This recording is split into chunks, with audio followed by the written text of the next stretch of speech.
Bom, pessoal, o tema da nossa aula hoje são anemias por defeitos de membrana.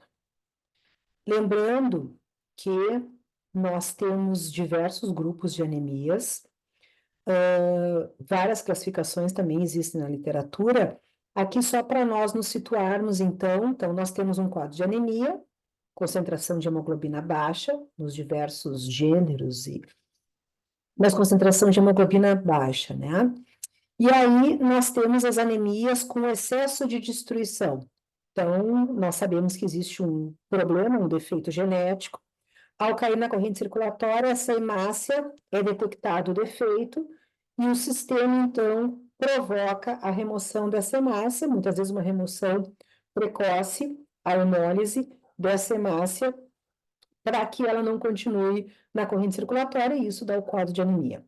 Dentro dos grupos que nós temos dessas anemias por excesso de destruição, nós temos as anemias por defeitos de membrana, as eritroenzimopatias, a clássica deficiência de 6PD, as hemoglobinopatias, as talassemias e a hemoglobinúria paroxística noturna. Lembrando que essas anemias de excesso de destruição são marcadas por reticulócitos aumentados. Então, no momento em que é detectada a anemia, existe um sinal para a medula óssea para repor novas hemácias para tentar compensar. Isso dá reticulócitos aumentados, isso dá policromatofilia. Mas, enfim, entrando então no grupo que nós vamos conversar, que são as anemias por defeitos de membrana. Primeiro, fazendo uma revisão sobre a estrutura da membrana da hemácia. Então, a hemácia, ela é um disco bicôncavo, a hemácia muda a sua forma conforme elas navegam pelos capilares ou nos tecidos, mas nesta mudança de forma, sempre a hemácia tem que manter a sua capacidade de circulação, se mantendo na forma discoide, mantendo a elasticidade e mantendo a sua capacidade de deformação ao longo da circulação. A gente tem que lembrar que a hemácia, esse disco bicôncavo, tem aproximadamente 7 micras de tamanho. E ela vai passar, ao longo da sua circulação, por fenestrações na ordem de 2 micras de tamanho. Então, isso significa que ela vai testar a sua capacidade de flexibilidade, ela vai entrar 7 micras, passa por uma fenestração na ordem de 2 micras, e ela vai ter que sair na corrente circulatória novamente no seu formato de disco, né, de disco bicôncavo, mantendo então essa elasticidade. Onde essas propriedades estiverem comprometidas, o sistema reconhece que essa hemácia não é adequada para estar na corrente circulatória e vai desencadear o processo de remoção da hemácia desse sistema. Como é a estrutura da membrana do eritrócito para que essas propriedades sejam mantidas? Então, um primeiro esquema, e nós veremos outros esquemas ao longo dos slides, no primeiro esquema nós visualizamos que existe uma dupla camada lipídica, que é uma grande estrutura da membrana do eritrócito, e ao longo dessa dupla camada lipídica existem proteínas ancoradas, né? Proteínas principalmente nas suas posições transversais, proteínas internas, proteínas que ligam o sistema externo ao interno, proteínas responsáveis, então, pelas bombas de sódio e potássio, entrada e saída de água, né? Existem fosfolipídios e colesterol. Então, esse conjunto é que vai dar as propriedades da membrana do eritrócito. Vamos começar a pensar que, ao longo dessa dupla camada lipídica, nós temos, então, proteínas, e essas proteínas, toda proteína é sintetizada a partir de um gene. Se nós tivermos defeitos genéticos que vão provocar a produção parcial dessas proteínas, ou talvez até, né, a não produção dessas proteínas que ficam ao longo da dupla camada lipídica, a gente já pode começar a pensar que a não produção de algumas dessas proteínas ou proteínas defeituosas, elas vão mexer nesta estrutura, elas vão desestabilizar a estrutura da membrana do eritrócito. No momento em que nós tivermos essa desestabilização, isso pode ter um impacto na qualidade da hemácia, né? Um impacto, uma interferência nas propriedades da hemácia, que a gente falou, né? Resistência e na flexibilidade. Então, se houver um defeito genético e nós tivermos alteração na produção, principalmente dessas proteínas ancoradas ao longo da dupla camada lipídica, com certeza tem desestabilização da estrutura da membrana do eritrócito e isso tem impacto clínico no nosso paciente. Muito bem.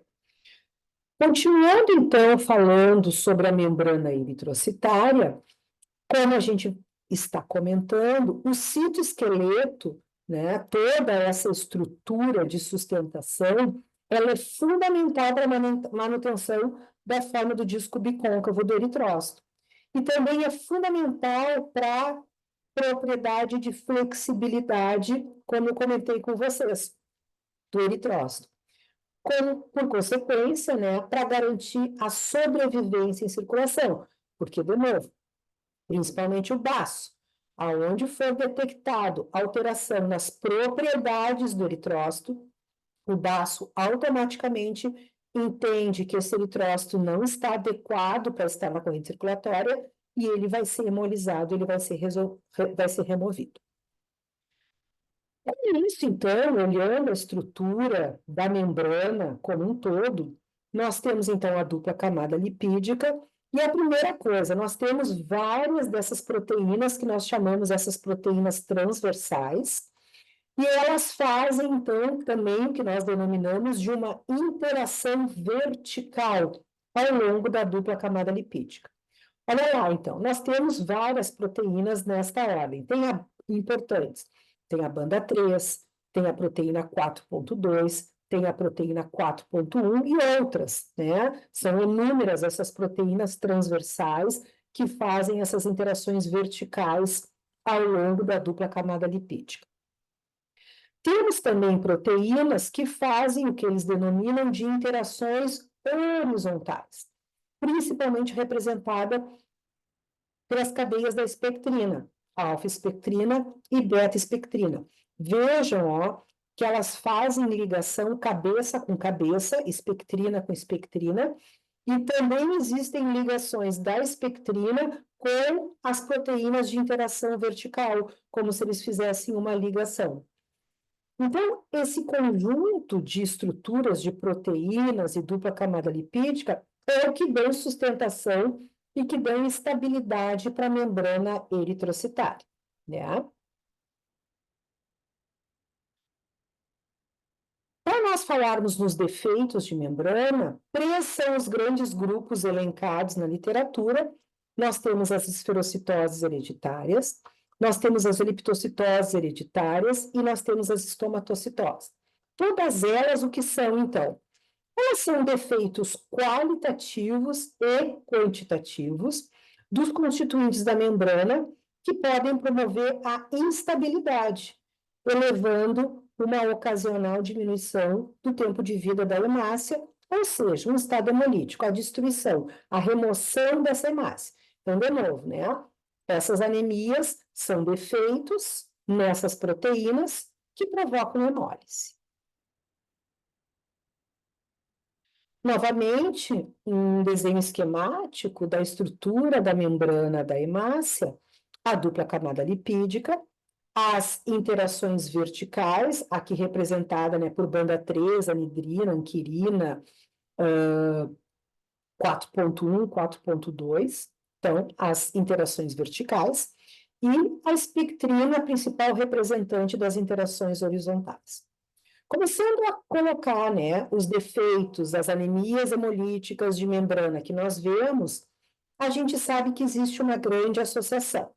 Primeiro, defeitos nas interações horizontais, principalmente defeitos a nível da molécula de espectrina, né? Já fica evidente pelo desenho, então a espectrina, ela está paralela à dupla camada lipídica e ela dá essa estrutura, né? Ela é responsável por essa sustentação de toda essa estrutura. Então, o defeito da espectrina está associado aos eliptócitos, que são os charutinhos, né? São as hemácias alongadas. E os defeitos nas interações verticais, então, deficiência na produção de banda 3, de anquirina, na própria espectrina, mas principalmente defeitos na ligação, nos pontos de ligação entre a espectrina e as proteínas de interações verticais, estão associadas aos esferócitos e a gente vai conversar sobre cada uma delas agora. Então, começando pela esferocitose hereditária, ela é uma anemia hemolítica caracterizada pela forma esférica da hemácia, né? Então, a gente vai ver que a hemácia, ela perde membrana e ela vai diminuindo, diminuindo, e ela sai do seu formato de disco bicôncavo. Aqui tem a representação, então, de uma fotografia de microscopia eletrônica. Ela sai do seu formato de disco bicôncavo e, ao perder membrana, em função do defeito, que a gente vai ver, ela se transforma, então, numa estrutura totalmente esférica. E também a gente vai ver que, além de esférica, ela é mais rígida, ela tem menos flexibilidade. Ela é uma doença, então, de transmissão hereditária, então é um defeito genético na síntese de várias ou de algumas dessas proteínas, transmitido, então, de pai para filho, e que o paciente passa a não conduzir ou tem uma produção parcial dessas proteínas, principalmente as de ligação vertical. Então, a patogênese da esferocitose hereditária é uma hemácia, uma célula anormal, intrinsecamente anormal, num ambiente circulatório normal. O sistema vai detectar o defeito e vai remover essa hemácia da corrente circulatória. O clássico encontrado são os esferócitos. O que acontece, né? Falando um pouquinho, então, da fisiopatologia, do mecanismo. Basicamente, várias são as proteínas que podem estar defeituosas, envolvidas nos processos de esferocitose hereditária, mas uma grande representante é uma deficiência, ou na espectrina ou na anquirina. Na espectrina, pensando mais nos pontos de ligação exatamente entre a espectrina e as proteínas verticais. Então, vai ocorrer uma redução do citoesqueleto, a gente falou, né, uma instabilidade em toda a estrutura, instabilidade das áreas não sustentadas da dupla camada lipídica, né? Então, é como se isso ficasse solto. Então, ocorre a perda de lipídios, e, na verdade, existe a formação dessas microvesículas, como representado, então está aqui o disco bicôncavo, a formação, né, a instabilidade da dupla camada lipídica e a formação dessas microvesículas. Essas microvesículas vão ser removidas por macrófagos do sistema retículo endotelial e a gente vai perdendo membrana. Então, de um disco bicôncavo, a hemácia perdendo membrana, ela passa em formato totalmente esférico, menos flexível, menos maleável. E é interessante que o conteúdo de hemoglobina interno é o mesmo, né? Não tem. Então, o que vai dar, depois a gente vai ver algumas fotos, a falsa sensação de que a hemácia tem mais hemoglobina do que o normal. Isso é impossível, ela não tem como carregar mais hemoglobina do que a sua capacidade normal. O que acontece no esferócito é uma perda de membrana, e essa perda de membrana na mesma quantidade de hemoglobina dá a sensação de que tem uma concentração maior de hemoglobina dentro da hemácia. Então, da esferocitose hereditária, o efeito celular primário, então, é perda de área. Então, as microvesículas vão sendo removidas e a gente perde superfície em relação ao volume intracelular com a formação de esferócito.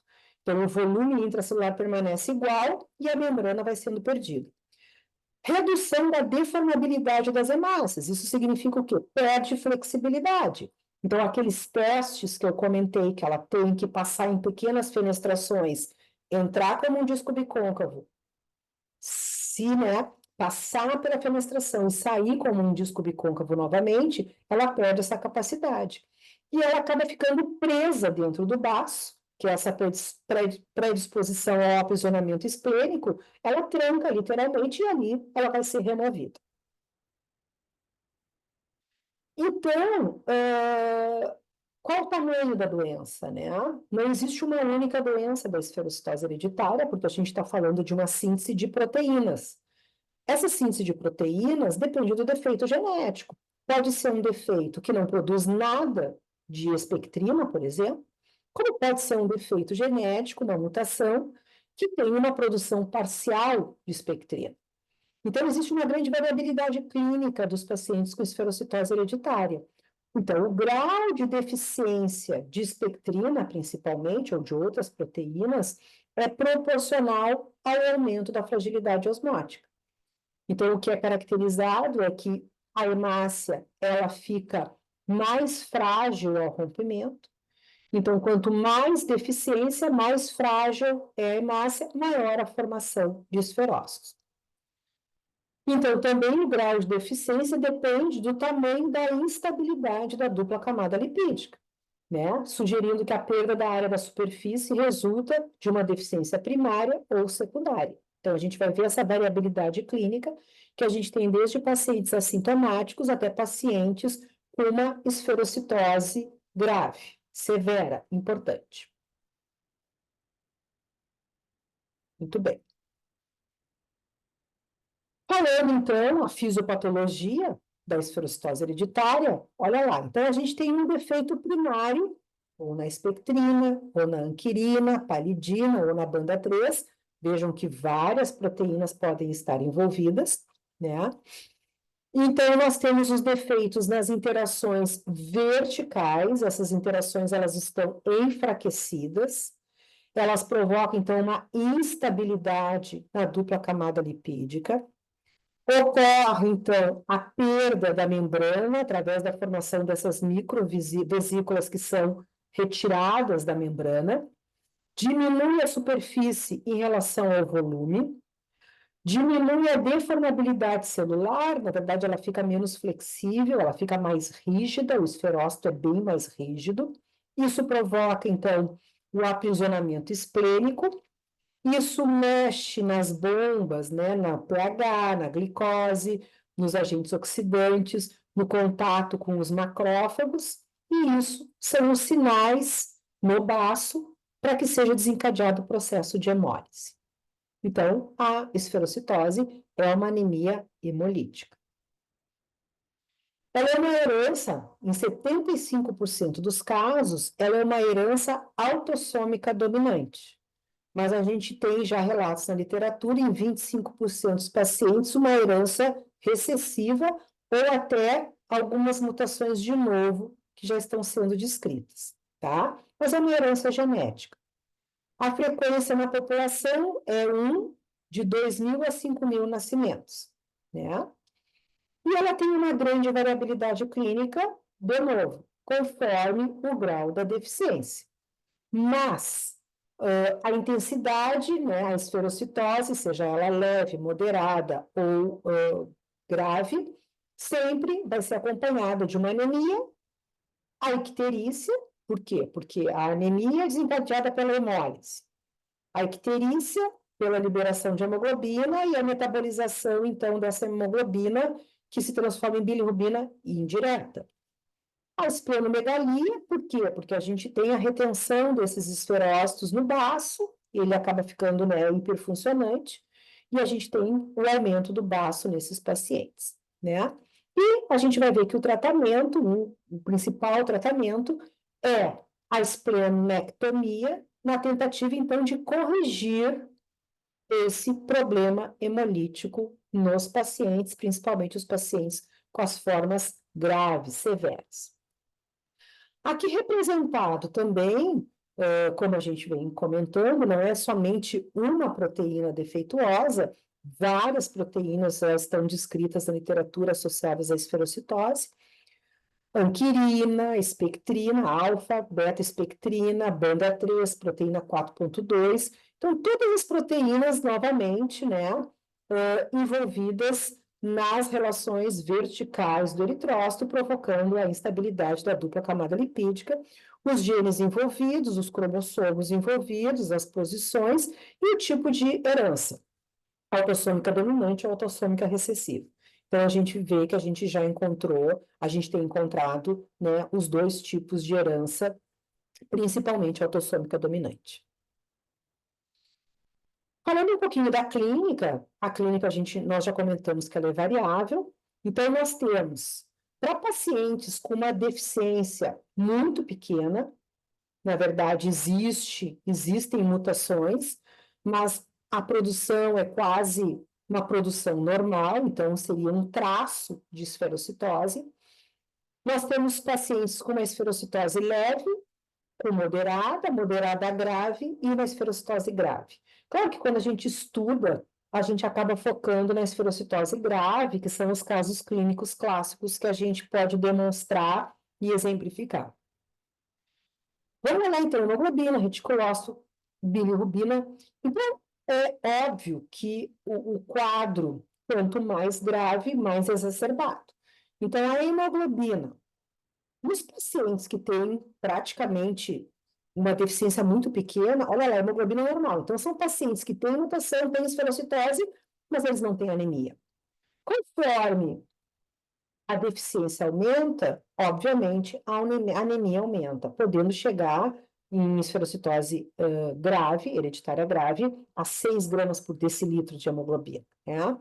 O reticulócito acompanha praticamente de normal a uma policromatofilia intensa, uma reticulocitose. Obviamente, tem uma anemia importante, vai ser dado sinal para a medula para ela tentar compensar essa anemia, então a medula vai ficar tentando mandar novas hemácias para a corrente circulatória. Qual é o grande problema?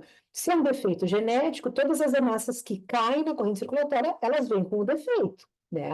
Elas vêm com o defeito na produção dessas proteínas específicas. Então, a gente tem um quadro de uma hemólise crônica.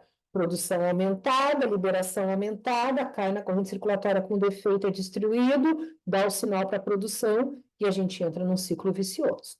A bilirrubina acompanha a mesma lógica.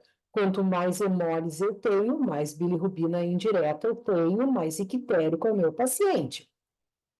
A presença dos esferócitos segue a mesma ordem. Praticamente em deficiências muito leves, a gente não tem esferócito no sangue periférico, e óbvio que nas grandes deficiências, na esferocitose grave, a gente tem muitos esferócitos, podendo até ter um pouco de poiquilocitose na corrente circulatória. E o teste de fragilidade osmótica, que é o teste confirmatório para essa situação, a gente vai conversar, que muitas vezes não é fácil visualizar os esferócitos no sangue periférico. Então, a gente tem um exame complementar ao hemograma, o teste de fragilidade osmótica, aonde a gente vai conseguir determinar com mais precisão a presença ou não de esferócitos no nosso paciente, né? Então, claro que quanto mais grave a forma da doença, quanto maior a deficiência, mais a curva de fragilidade osmótica vai apresentar alteração. Aqui representado, então, algumas fotos de distensões sanguíneas com a presença do esferócito. Então, o esferócito, como ele perde membrana, ele tende a ficar microcítico, menor de tamanho, e ele tende a ter essa coloração mais amarronzada, porque ele é hipercrômico, né? Então, como eu comentei, parece que ele tem mais hemoglobina do que o normal. Essa hemácia, esse microesferócito, então, ao perder membrana, ele perde a palidez central. Vamos olhar essa outra foto aqui, a gente tem hemácias, então, com aquele alinho claro no meio, e o microesferócito, que se transforma, então, numa esfera, ele perde a palidez central, porque passa menos luz no centro, e tem a presença do esferócito. Aqui também representado, que a gente daqui a pouco vai falar, tem a presença de policromatofilia. Nós vimos que o reticulócito ele é aumentado nesses pacientes também em função da resposta da medula óssea. Uma outra foto aqui bem importante também, eu vou voltar na foto anterior, olhar esferócito, procurar esferócito, tem que ser sempre na região do campo ideal. O que é o campo ideal? Onde as hemácias se tocam lado a lado, claro que quando possível, porque se tiver uma anemia muito severa é complicado, mas eu vejo a palidez central. Eu não posso procurar olhar esferócito, na verdade a gente não pode olhar nada em termos de morfologia, nem na cauda, nem nas bordas, porque terão artefatos. Principalmente mais em caudas e bordas, em esferócito, e aqui tem uma foto que a gente até visualiza uns esferócitos, mas ela não é o campo ideal para a gente procurar esferócito. Por quê? Porque as hemácias normais, elas estão sem o halo branco central, né? Então, cuidado, porque vocês correm o risco de ficar achando esferócito em todas as lâminas que vocês passarem. Então, sempre lá mais, né, central, campo, uma região do campo ideal, onde se tocam lado a lado, e tu vê as hemácias normais com a palidez central. Em termos de diagnóstico, a gente tem um diagnóstico físico, clínico, e a gente tem um hemograma, né? Então, em termos de clínica, esses pacientes têm uma queixa, têm anemia, eles têm icterícia, principalmente as formas mais graves, né? A bilirrubina, e eles vão apresentar esplenomegalia, pelas razões que nós já mencionamos. Os exames de laboratório, hematológicos, bioquímicos, o que a gente vai encontrar? Então, a gente espera encontrar, né, que nos dá mais segurança. Que na morfologia, no estudo da distensão sanguínea, a gente visualiza os esferócitos com certeza, né? Às vezes são só esferócitos, às vezes a gente pode até encontrar aquelas hemácias pinçadas, acantócitos, ou hemácias fragmentadas junto, se for aquela forma bem grave de esferocitose. Vejam ó, que 30% dos pacientes que têm esferocitose, nós não encontramos microesferócitos no sangue periférico, né? Então, o fato de não ter não significa que não possa estar frente a uma esferocitose hereditária, né? Para isso, a gente precisa desses exames complementares. CHCM alto, então é o famoso termo da hipercromia. O ideal é que eu tenha um CHCM elevado e a presença do esferócito na distensão. Nem sempre isso acontece. A reticulocitose, representado pela policromatofilia, presente, aqui tem a foto, né? Tem os esferócitos hipercrômicos, mais amarronzados, e a gente vê a presença da policromatofilia, essas hemácias maiores, de tom mais violeta, representando, então, a reticulocitose. A bilirrubina indireta aumentada, entra nos exames de bioquímica, a LDH, com marcadores de destruição, a gente tem hemólise, e o teste de fragilidade osmótica, que a gente já vai conversar, aumentado, alterado, a gente vai ver que existe um deslocamento da curva, e o teste de Cumbis negativo, aqui no caso, porque nós estamos falando do esferócito na esferocitose hereditária, num defeito genético. A gente já vai ver que o esferócito pode aparecer em outras condições, não só em doenças genéticas, e que, no caso, a gente vai ver que o teste de Cumbis tem uma resposta diferente também, mas daqui a pouco a gente fala nisso. O hemograma, exemplificando uma situação de esferócito, sem olhar a lâmina, a gente tem lá, então, uma anemia, hemoglobina de 9,8. Nós temos um VCM baixo, um hemograma ideal, né? De novo, eu comento com vocês, a gente não vai entrar aqui, mas no caso de esferócitos, várias situações podem acontecer em termos numéricos de hemograma. E CHCM elevado, então, situação ideal. CHCM alto, VCM baixo e, ao visualizar a distensão, a presença do esferócito. Vou falar um pouquinho, então, desse exame complementar, a curva de fragilidade osmótica. que a gente sabe de uma hemácia normal? Então, o que é a curva? Como vocês podem ver, tem duas carreiras de tubos. A curva de fragilidade osmótica, a gente vai testar as hemácias do paciente frente a diferentes concentrações de cloreto de sódio. A gente sabe que o cloreto de sódio, a salina, a hemácia em salina não hemolisa. A salina é 0,86, 0,809% de cloreto de sódio. Né? A gente sabe que uma hemácia normal, que está em 0,9, que é a salina. Se tu botar ela em 0,8, ela não hemolisa, 0,7 ela não hemoliza. Uma hemácia normal, ela é bem resistente. Ela começa a hemolizar aproximadamente em 0,6, 0,5%, né? Então, ela tem uma resistência boa, mesmo que tu esteja diminuindo a concentração, né, de cloreto de sódio. O que a gente vê na presença do esferócito, e aí vem a fragilidade, a hemácia esferocítica, né, o microesferócito, ele é menos resistente. Então, tu coloca em salina 0,9, não hemoliza. 0,8, 0,7, se tiver muitos esferócitos, já começam a aparecer as hemólises, 0,7, 0,6, 0,5, né? Então, ela é menos resistente a essa diferença de concentração, e é isso que a gente vê na curva de fragilidade osmótica. Então, ó, o teste é baseado na avaliação da fragilidade da membrana através da hemólise provocada pelo desequilíbrio osmótico, tá? Então, ó, as células são colocadas em soluções hipotônicas, água, né, até atingir o rompimento. E a gente faz normalmente, para aumentar a sensibilidade, a gente incuba a 37. Então, vamos olhar a curva, né? Então, aqui está o protocolo, os diferentes tubos, as diferentes concentrações de cloreto de sódio, e olha lá o gráfico. O nosso paciente é a curva cinza mais clara. No eixo do X, a gente tem as concentrações de cloreto de sódio, foi o que eu comentei, né? Os outros dois é um paciente controle normal, uma hemácia normal. Então, olha lá, 0,8 é a salina.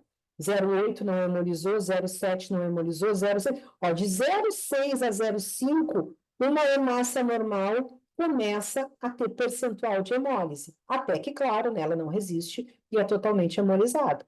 Mas ela vem bem até praticamente 0,65, não aparece hemólise. Quando a gente pega um paciente que tem esferócito, olha o que acontece na curva. 0,8 não tem hemólise, 0,7 não tem hemólise, mas 0,75, 0,6 já começa a aparecer um sobrenadante hemolizado, a gente vê isso por espectrofotômetro, e isso, então, é um detector muito mais sensível da presença do esferócito do que muitas vezes a observação a nível de microscopia, que às vezes é difícil da gente visualizar o esferócito, tá? Então, o que está descrito, né? Então, todos os eritrócitos normais, eles apresentam o equilíbrio em 0,809. 0,809, tudo bem. Mas, na presença do esferócito, ó, quando tem eritrócitos com defeitos, eles se comportam com maior fragilidade. Então, logo depois do 0,7, eles já começam a hemolizar. Então, isso é a curva de fragilidade osmótica. Como eu havia comentado com vocês, até então a gente está falando de uma doença genética, presença do esferócito por um defeito na produção de proteínas de linha vertical. Mas tem outras situações clínicas em que o esferócito ele aparece e não tem nada a ver com defeito genético. São situações pontuais na vida do indivíduo. Então, e aqui eu mostro para vocês as hemácias e o que tem nessas hemácias. Tem anticorpos ancorados na superfície da hemácia. São anticorpos anti-eritrócitos. Então, as condições em que existe a formação dessas imunoglobulinas que reconhecem frações da membrana eritrocitária, esse complexo hemácia-anticorpo, ele não consegue circular. Da mesma forma que aqueles macrófagos, eles retiram, né, as microvesículas, esses macrófagos, eles também vão tentar tirar essa imunoglobulina que está ancorada na superfície da hemácia.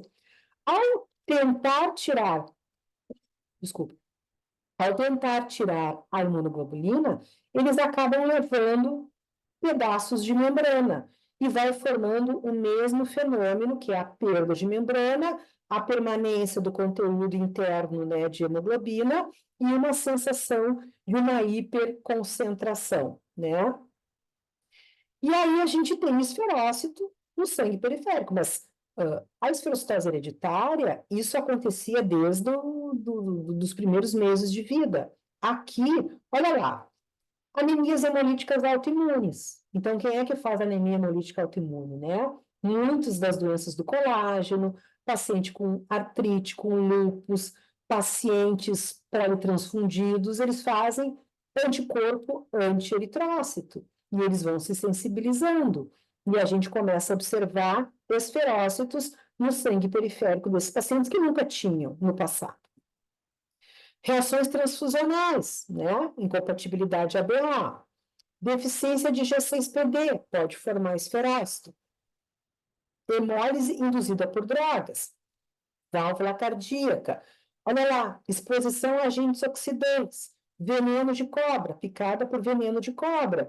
Então, são situações pontuais em que o paciente vinha normal e daqui a pouco ele faz uma crise hemolítica pela presença do esferócito. Nesse caso, pessoal, a gente está falando de anticorpo anti-eritrócito. Nesse caso, o teste de Cumbis, ele é positivo. Na esferocitose hereditária, o teste de Cumbis é negativo, não tem nada a ver com o anticorpo. Lá tem a ver com o defeito genético. Aqui tem a ver com a presença de um anticorpo anti-eritrocitário. Mas o hemograma, né, a bilirrubina, o reticulócito, é tudo igual. Mas o que muda é a fisiopatologia de cada uma dessas situações clínicas.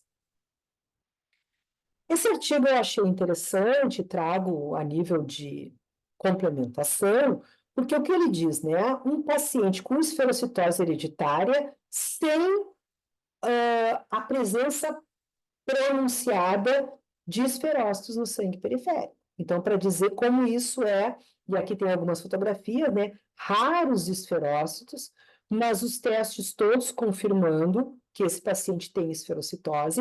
Aqui, se vocês olharem, né?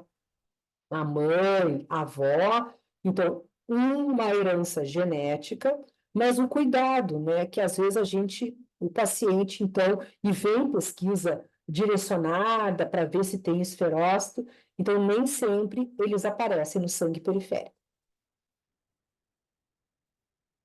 A policromatofilia, marcando bem, porque o esferócito, ele desencadeia uma resposta medular, então é uma hiperatividade medular, então a gente tem uma medula hiperregenerativa, a presença da policromatofilia. Lembrando que a gente faz um quadro hemolítico crônico, por quê? Porque da anemia, pela destruição, esse sinal é dado para a medula vai responder, mas vai continuar enviando hemácia, se a gente estiver falando da esferocitose hereditária, né?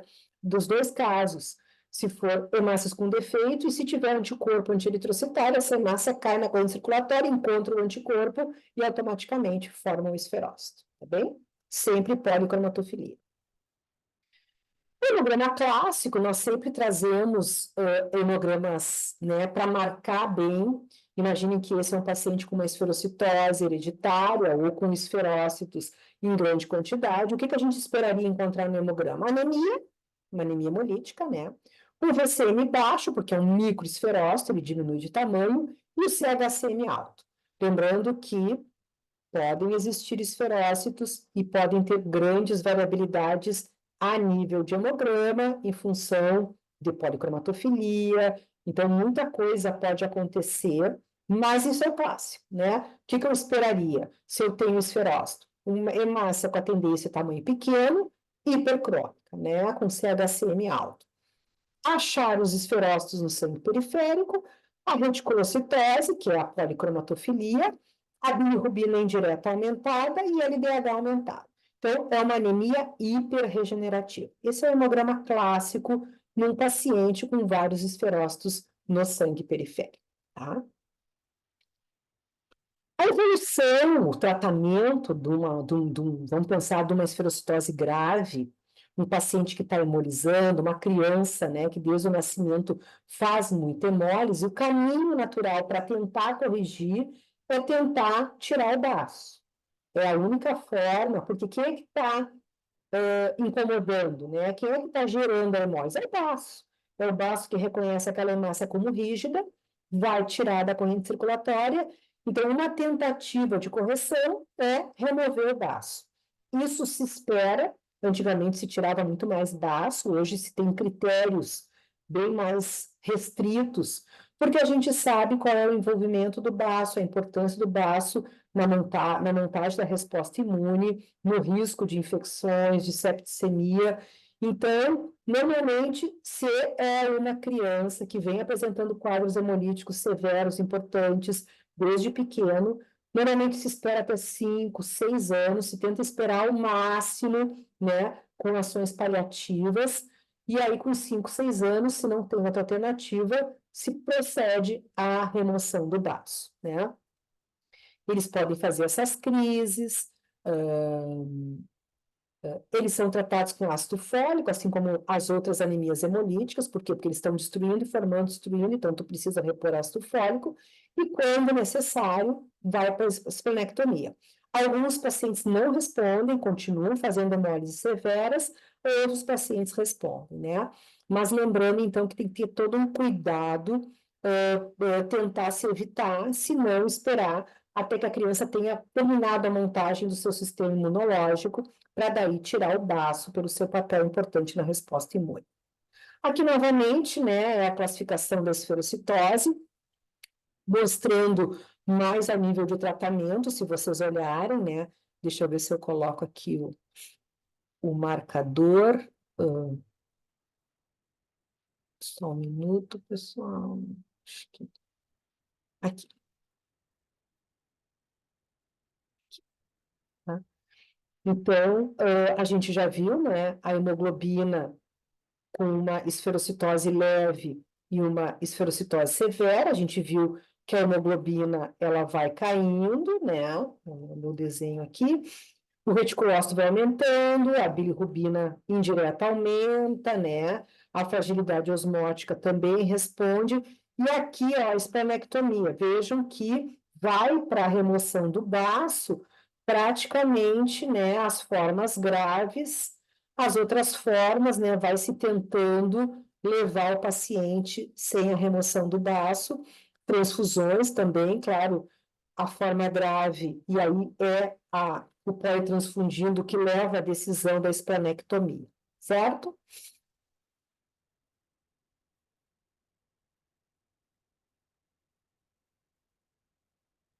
Muito bem. Finalizando, então, a esferocitose, a gente entra no segundo grande grupo, que são as eliptocitoses hereditárias, né?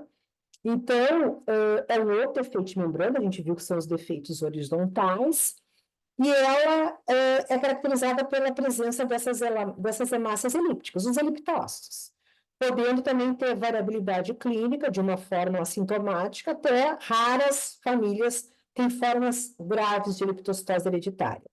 A prevalência da população é de 1 a 3 mil para 10 mil habitantes. Nas zonas da África Equatorial pode estar associada à infecção por malária. Mas o interessante da eliptocitose hereditária, diferente da esferocitose hereditária, na maioria dos casos não tem repercussão clínica. Então, assim, o paciente tem um defeito nessas proteínas, a hemácia fica alongada, mas o que eu estou dizendo para vocês? Esse eliptócito, o baço, ele não encrenca com ele, né? O baço, ele não perde flexibilidade, ele não perde a hemácia não perde as suas funções, a sua maleabilidade. Então, o fato de ser elíptico não significa que ele não tem a sua função normal. Se a hemácia não tem problema na sua função, toca para frente, né?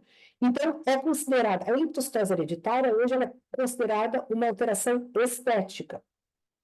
Por quê? Porque a hemácia tem uma forma diferente, mas essa forma diferente não causa defeito, não dá hemólise. E a gente vai tratar, vai se preocupar com os pacientes que são anêmicos, que estão hemolizados. Então, hoje, com os exames de triagem, muitos pacientes com eliptocitose, eles passam reto pela triagem, porque a gente não faz revisão de lâmina.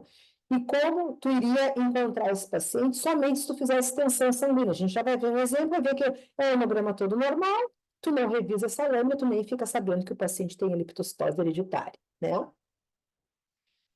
Casos, né? Então, tem relatos de raras famílias em que existe, né? Porque também são várias proteínas envolvidas, que cursam com uma anemia hemolítica severa e que é necessário transfusão e esplenectomia, né? Aí é uma herança autossômica dominante, são anormalidades que afetam o citoesqueleto e causam hemólise, tem manifestações clínicas mais graves, de novo, mas a maioria é assintomático. E aí, olha o hemograma, né, que eu chamo a atenção de vocês. Olha lá, 15 de hemoglobina. Esse hemograma não tem nada, esse hemograma passa por triagem e a gente nem fica sabendo que tem liptócitos nesse paciente. Se porventura, por qualquer razão, a gente, por casualidade, tu faz a lâmina, tu pode te deparar com esse tipo de lâmina, com a presença de vários liptócitos multidirecionais, mas, de novo, né? Reticulócito é normal, ele não faz hemólise, tem todas as propriedades, flexibilidade, sem problema nenhum. Então, o hemograma clássico, pensando que a maioria é uma alteração estética, eles têm uma hemoglobina normal, não tem anemia, né? VCM normal, CHCM normal, e liptócitos pode ser até 3, 4 cruzes, não tem problema, reticulócitos normais, bilirrubina normal, certo? O RDW pode dar um pouquinho aumentado em função de que esses eliptócitos, ao passarem, né, na automação, o equipamento se perde um pouco, vai mostrar um grau de anisocitose. Novamente uma foto, né, mostrando os eliptócitos, cuidado, porque pode ter problema de distensão, mas normalmente eles são todos unidirecionais, né, então eles têm que ser realmente multidirecionais, e tu vê a palidez central, então, enfim, tá? Uma versão grave de uma leptocitose hereditária, uma fração que é denominada piropoiquilocitose hereditária, sim, essa é uma forma grave de leptocitose hereditária, são defeitos, então, que se apresentam no período neonatal, logo após o nascimento, e são graves, podendo levar a óbito, com um grau de hemólise super severo. Então, e aqui tem uma fotografia, né? Eles têm uma poiquilocitose grande, uma fragmentação enorme, muitas hemácias fragmentadas, e eles têm essa sensibilidade térmica anormal. Então, na verdade, são quadros hemolíticos do recém-nascido muito severos, e aí realmente são defeitos importantes na molécula da espectrina. O tratamento, esplenectomia, e é complicado, porque dependendo, né, do grau da hemólise, tu não pode esperar muito tempo para tentar remover esse baço, para ver se esse pacientezinho vai conseguir. São politransfundidos para tu tentar manter alguma qualidade de vida desses pacientes. Mas é raro. E o último grupo, né? Então, tem a esferocitose, a leptocitose, e tem as estomatocitoses hereditárias, que são super raras no nosso meio, mas a gente traz aqui, né, para apresentar para vocês. Então, são pacientes com muitos estomatócitos, esses são defeitos de membrana que eles mexem, ó, na bomba de sódio e potássio, na entrada e saída de água.